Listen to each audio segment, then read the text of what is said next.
नमस्कार, आप देख रहे हैं न्यूज 18 बिहार झारखंड और मैं हूं आपके साथ लक्ष्मी। बुलेटिन की शुरुआत करते हैं और सबसे पहले बात टेंडर कमीशन मामले में हुए भ्रष्टाचार की कर लेते हैं। तो देखिए, झारखंड के ग्रामीण विकास मंत्री और कांग्रेस नेता आलमगीर आलम की मुश्किलें बढ़ती जा रही है। ईडी ने आलमगीर आलम को पीएमएलए कोर्ट में पेश किया, जिसके बाद कोर्ट ने आलमगीर आलम को 6 दिन के ईडी रिमांड पर भेज दिया। ईडी ने कोर्ट से 10 दिनों की रिमांड मांगी थी, हालांकि 6 दिन का रिमांड मिला है और ईडी ने बुधवार देर शाम 15 घंटे की लंबी पूछताछ के बाद आलमगीर को गिरफ्तार कर लिया था। तो मनी लॉन्ड्रिंग के मामले में मंत्री आलमगीर आलम को रिमांड पर लिया गया है। आज कोर्ट में पेशी हुई थी, पीएमएलए कोर्ट में। और आपको बता दें कि मनी लॉन्ड्रिंग के मामले में आलमगीर आलम को अब ईडी ने रिमांड पर लिया है। 10 दिनों का रिमांड मांगा था ईडी ने, लेकिन 6 दिनों का रिमांड मिला है। अब पूछताछ किया जाएगा मंत्री आलमगीर आलम से। तो आपको बता दें कि मंत्री आलमगीर आलम के ओएसडी संजीव लाल और बता दें कि इस आलमगीर आलम के ओएसडी संजीव लाल और साथ ही साथ जहांगीर आलम के घर से करोड़ों रुपए बरामद किए गए थे।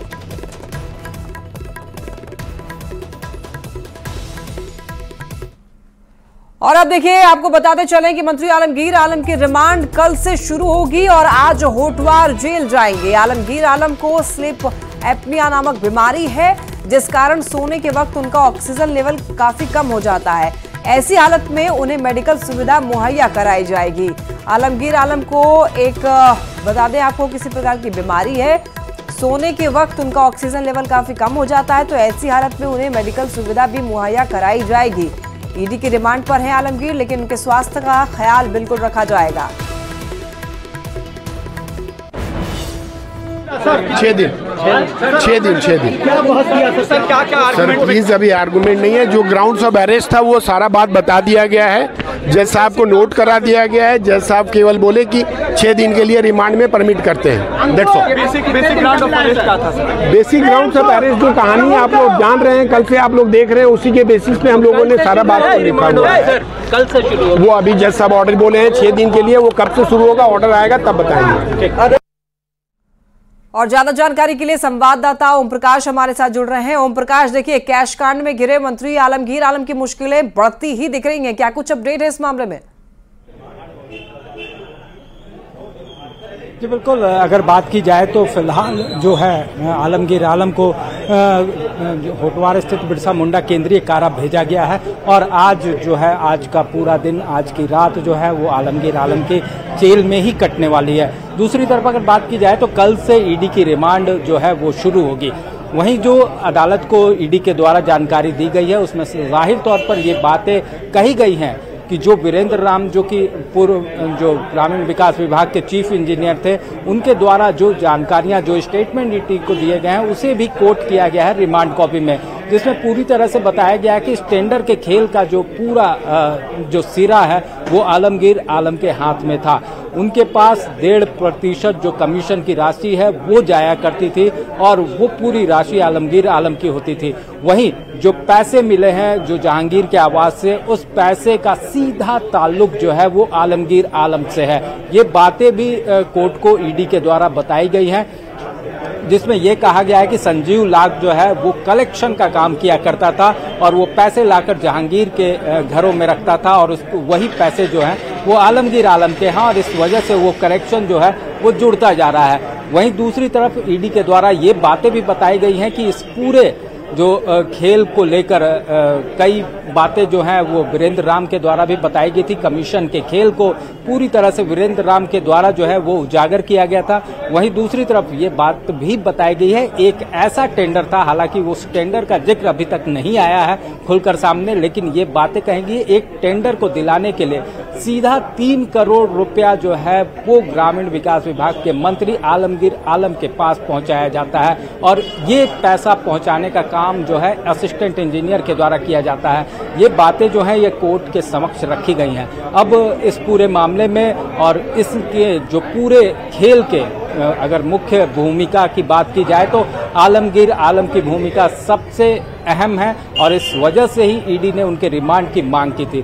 तो पूरी तरह से अब इस पूरे मामले में ईडी के पास जो कई अहम साक्ष्य, जो कई अहम गवाह और दूसरी तरफ कहा जाए तो कई जानकारियां जो हैं ईडी के तरफ से वो कोर्ट को मुहैया कराई गई हैं। अब देखना होगा कि अब जो 6 दिनों की पूछताछ होगी जो कल से शुरू होने वाली है, इसमें किस तरह से पूछताछ की प्रक्रिया आगे बढ़ती है। और इस टेंडर के खेल में आलमगीर आलम तो एक है ही, लेकिन इनके साथ भी और कई लोग शामिल हैं जिनके नाम अब तक सामने नहीं आए हैं। उन नामों को लेकर ईडी की कार्रवाई किस दिशा में बढ़ती है, ये देखना अहम होगा। जी बिल्कुल ओम प्रकाश, तो देखिए इस कैश कांड मामले में आलमगीर आलम की भूमिका मुख्य होती हुई नजर आ रही है और साथ ही साथ अभी उच्च अधिकारियों का नाम भी इसमें शामिल हो सकता है। कई और नामों का खुलासा भी आगे देखने को मिल सकता है। लेकिन अभी आलमगीर आलम के स्वास्थ्य को लेकर के भी कुछ खबर सामने आ रही है, तो उनके स्वास्थ्य का किस तरीके से ख्याल रखा जाएगा, एक बार ये भी दर्शकों को बताएं। जी, जो अदालत को आलमगीर आलम के वकील के माध्यम से, जो अधिवक्ता है उनके माध्यम से रखी गई कोर्ट में, उन्होंने बताया कि स्लीप एपनिया नामक बीमारी जो है वो आलमगीर आलम को है और उसकी वजह से उनको सोने के वक्त ऑक्सीजन लेवल उनका कम हो जाता है। ऐसे में उनको मेडिकल सुविधा जो है वो मुहैया कराई जाए। कुछ इक्विपमेंट्स हैं और कुछ जो मेडिकल स्टाफ हैं या डॉक्टर हैं, उनकी सुविधा उनको सोते वक्त जो है वो मुहैया कराई जाए। ये तमाम चीज़ें रखी गई हैं जिसे अदालत ने भी स्वीकृत किया है। तो कहा जा सकता है कि इस तरह की बीमारी है, इसके साथ ही उन्हें बीपी और शुगर जैसी बीमारियां भी हैं जिसकी दवा वो ले रहे हैं। हालांकि जो स्लीप एपनिया नामक बीमारी है, इसको लेकर जो खास एहतियात बरतने का दरखास्त जो है वो अदालत से इनके अधिवक्ता के माध्यम से किया गया था और अदालत के द्वारा भी इसे स्वीकृति दी गई है और ईडी के द्वारा भी ये कहा गया है कि इस दरमियान उनके स्वास्थ्य का बेहतर ख्याल रखा जाएगा। जी बिल्कुल ओम प्रकाश, तो देखिए मुश्किलें आलमगीर आलम की बढ़ती हुई दिख रही हैं। अब 6 दिनों के रिमांड पर भी लिया गया है आलमगीर आलम को, तो अब आगे देखने वाली बात होगी कि क्या कुछ खुलासे होते हैं। फिलहाल आपका बहुत शुक्रिया तमाम जानकारियों के लिए ओम प्रकाश। आलमगीर आलम की रिमांड कॉपी में ईडी ने बड़ा खुलासा किया। आलमगीर आलम के निर्देश पर टेंडर में कमीशन का खेल चल रहा था। आपको बता दें कि हर टेंडर में 3.2% कमीशन लिया जाता है। मंत्री को मिलता था 1.5% का कमीशन। पूछताछ में वीरेंद्र राम ने यह जानकारी दी है। तो देखिए टेंडर में 3.2% कमीशन लेने का आरोप लगा है और मंत्री को इतने में से 1.5% का कमीशन मिलता था। और आपको ये बता दें कि वीरेंद्र राम से जब पूछताछ की गई तो वीरेंद्र राम ने ही इस बात की जानकारी दी है ईडी को कि टेंडर कमीशन का खेल चल रहा था। उस टेंडर में 3.2% कमीशन लिया जाता था और 3.2 में से मंत्री को 1.5% का जो कमीशन है वो मिलता था। तो आपको बता दें कि ये जो जानकारी है वो वीरेंद्र राम से जब पूछताछ हुई तब वीरेंद्र राम ने ये बात बताया है। तो आलमगीर आलम की रिमांड कॉपी में ईडी ने ये बड़ा खुलासा कर दिया है। अब इन्हीं सब बातों को लेकर के पूछताछ ईडी करने वाली है। 6 दिनों की रिमांड पर आलमगीर आलम को लिया गया है।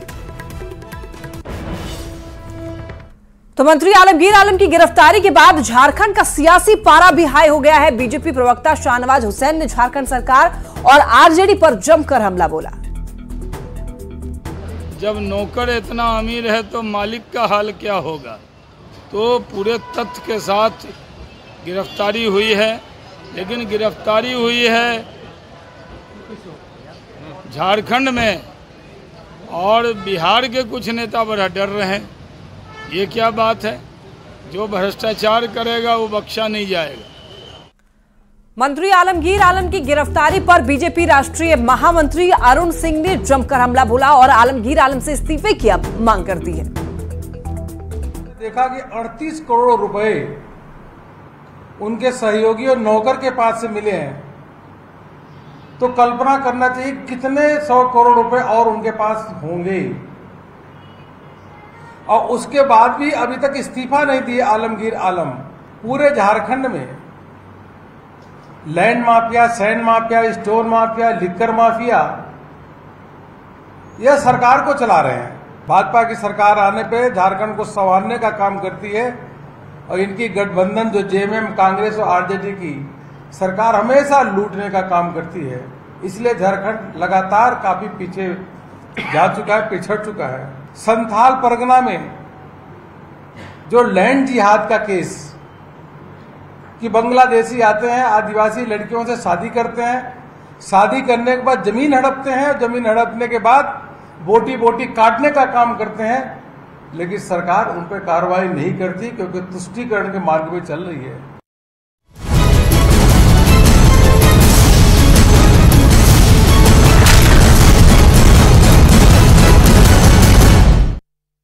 और अब बात कर लेते हैं देश के आदेश की चुनावी खबरों की। रांची से एक बड़ी खबर, पीएम मोदी का झारखंड दौरा है। 19 मई को जमशेदपुर आएंगे पीएम मोदी।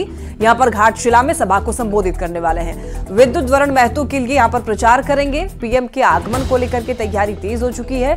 बीजेपी के प्रदेश प्रभारी लक्ष्मीकांत वाजपेयी समेत कई नेताओं ने कार्यक्रम स्थल का निरीक्षण किया है। तो लगातार धुआंधार चुनाव प्रचार करने में जुटे हुए हैं प्रधानमंत्री नरेंद्र मोदी। इधर 19 मई की अगर बात करें तो 19 मई को बता दें आपको कि प्रधानमंत्री जमशेदपुर आने वाले हैं। झारखंड के जमशेदपुर में यहां पर जनसभा करेंगे। घाटशिला में सभा को संबोधित करने वाले हैं प्रधानमंत्री नरेंद्र मोदी और यहां पर उम्मीदवार विद्युत वरण महतो के लिए चुनाव प्रचार करने वाले हैं और लोगों से वोट की अपील करेंगे।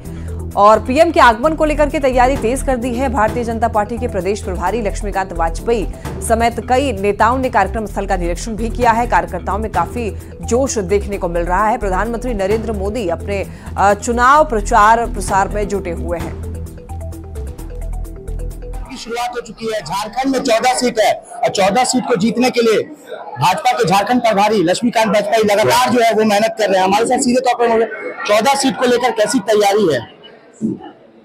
14 सीटों को लेकर भारतीय जनता पार्टी ने बूथ तक अपनी पूरी व्यवस्थाएं की है और मैं एक बात निश्चित बता दूं कि बूथ का प्रबंधन और आदरणीय नरेंद्र मोदी जी के प्रति जनता का विश्वास, नरेंद्र मोदी जी की गारंटी के प्रति जनता का विश्वास, यही कुल मिलाकर हमको मदद करेगा। इस तारीख को घाटशिला में उनका प्रधानमंत्री जी का दौरा है और आदरणीय प्रधानमंत्री जी को जनता सुनने जाएगी और जनता उनसे सुनने के बाद प्रधानमंत्री का जो आग्रह होगा उस आग्रह को स्वीकार करके प्रधानमंत्री नरेंद्र मोदी को जनता आशीर्वाद देगी। लगातार जो है भाजपा का हर एक नेता, हर एक कार्यकर्ता जो है उनको कहना है कि उत्साह भरा हुआ है और झारखंड में हम 14 सीट जीतकर ये फिर से प्रदेश के प्रधानमंत्री नरेंद्र मोदी को प्रधानमंत्री बनाने का काम करेंगे।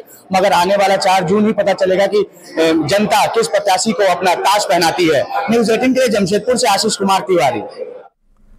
चतरा में मतदान प्रतिशत बढ़ाने के लिए लगातार कोशिश की जा रही है और इसी को लेकर चुनाव चेतना मानव कलाकृति के जरिए से लोगों को वोट के प्रति जागरूक किया गया है। मौके पर मौजूद डीसी ने लोगों से बढ़ चढ़ करके मतदान करने की भी शपथ दिलाई है। बता दें कि चतरा लोकसभा क्षेत्र में 20 मई को वोटिंग होनी है और यहां पर केएन त्रिपाठी का मुकाबला कालीचरण सिंह से देखने को मिलेगा। तो बीजेपी वर्सेस कांग्रेस यहां पर चतरा में 20 मई को चुनाव होना है, जहां पर इन दोनों के बीच में कड़ा मुकाबला होगा।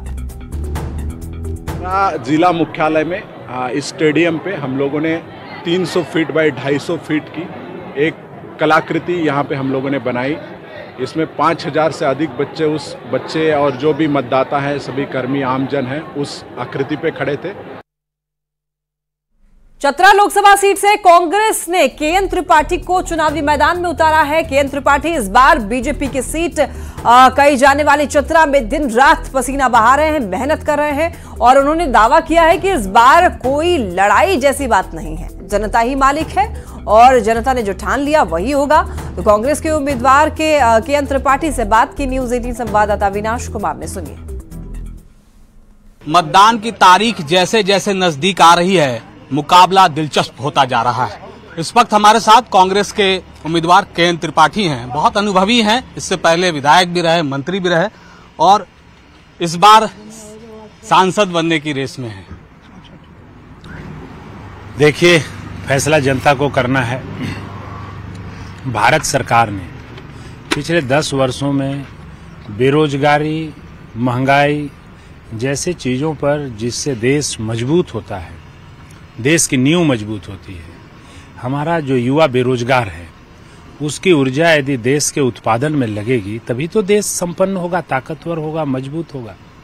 सिर्फ भाषण से मजबूत हो जाए तो आदमी विश्व को मजबूत कर दे कह करके मुंह से। ये तो हुई राष्ट्रीय मुद्दे हैं। हम चतरा के हिसाब से अगर हम बात करें तो केएन त्रिपाठी जी के मन में क्या चल रहा है, खासकर हम बहुत सारे गाँव अभी घूम रहे थे, लोग कह रहे थे कि इतने लोग तो जीते, आज तक हमने के ट्रेनों मुहैया ना भइले। ठीक बोले। देखिए, यहाँ बहुत करने को काम है, कुछ हुआ नहीं है। चतरा में पूछे 10-15 साल में इतने लाख से जीते ये महत्व नहीं रखता है, काम कितना किया ये महत्व रखता है। और जनता जिस दिन चाह लेगी, आपका रेकरिंग नहीं होगा, एक बार में आप नीचे गिरेंगे। कैमरा पर्सन प्रभाकर के साथ अविनाश कुमार, न्यूज़ 18 चतरा। कांग्रेस नेता जयराम रमेश के बयान पर बीजेपी प्रदेश प्रवक्ता ने पलटवार किया। बीजेपी प्रवक्ता जेबी तुबिद ने कहा कि इंडिया अलायंस के नेताओं के बयानों से ऐसा लग रहा है कि वो हताश हो चुके हैं, क्योंकि उन्हें मालूम हो गया है कि पीएम मोदी तीसरी बार देश के प्रधानमंत्री बनने जा रहे हैं। इंडी गठबंधन के जितने भी वरिष्ठ नेता हैं, अगर उनके बयानों को आप देखेंगे तो इससे आपको स्पष्ट रूप से आभास होगा कि उनके मन मस्तिष्क में जिस तरह की हलचल पैदा हो गई है वो इस बात की ओर इशारा करता है कि आने वाले समय में आदरणीय प्रधानमंत्री श्री नरेंद्र भाई मोदी जी के नेतृत्व में इस देश में सरकार बनने वाली है। रांची के ईचागढ़ विधानसभा में इंडिया अलायंस के कांग्रेस उम्मीदवार यशस्विनी सहाय ने बंगाल से सटे गांव का चुनावी दौरा किया और इस दौरान सुबोधकांत सहाय और विधायक सविता महतो भी मौजूद रहे। नीमजी प्रखंड के झुमरी गांव में यशस्विनी सहाय ने ग्रामीणों के साथ बैठक की और समाधान का भरोसा दिया। जो जितना शोर शोर से आप कह सकते हो कि मोदी जी का जो एक था मार्केटिंग वो फेल हो गया है, लोगों को ये दिख रहा है, तो लोगों को भी बदलाव चाहिए और हम उनके साथ खड़े हैं उनकी इस लड़ाई। नहीं, बट ये ईचागढ़ विधानसभा हम लोग का घर परिवार की तरह रिश्ता रहा है। मेरा 3-4 दशक से है यहाँ। जब भी लोगों ने जिताया मुझे गृह मंत्री बना। और सीधे आपको लिए चलते हैं शिवहर, जहां पर मुख्यमंत्री नीतीश कुमार संबोधित कर रहे हैं। साहब जी, माननीय पूर्व विधायक शिवजी राय जी, वरिष्ठ नेता जनता दल यू श्री राणा रणधीर जी, आनंद मोहन और लवली आनंद जी के छोटे पुत्र श्री अंशुमान सिंह आनंद जी, जिला जनता दल यू अध्यक्ष सीतामढ़ी श्री रत्नेश कुशवाहा जी, जिला अध्यक्ष जनता दल यू शिवहर श्री कमलेश पांडे जी, जिला अध्यक्ष भाजपा शिवहर श्री नीरज कुमार सिंह जी, भारतीय जनता पार्टी के नेतागण Shri Radhakant Jha ji, doctor Ram Bahadur Prasad ji, Shri Prabhu Narayan Jaiswal ji, Shri Arun Kumar Singh ji, Shri Bharat Kumar Singh ji, Janata Dal you के नेतागण श्री विजय विकास जी, श्री राणा राजीव जी, श्री दीन बंधु जी। तो आप सुन रहे थे मुख्यमंत्री नीतीश कुमार का संबोधन। फिलहाल यहाँ वक्त हो चला एक छोटे से ब्रेक का। आप देखते रहिए News 18।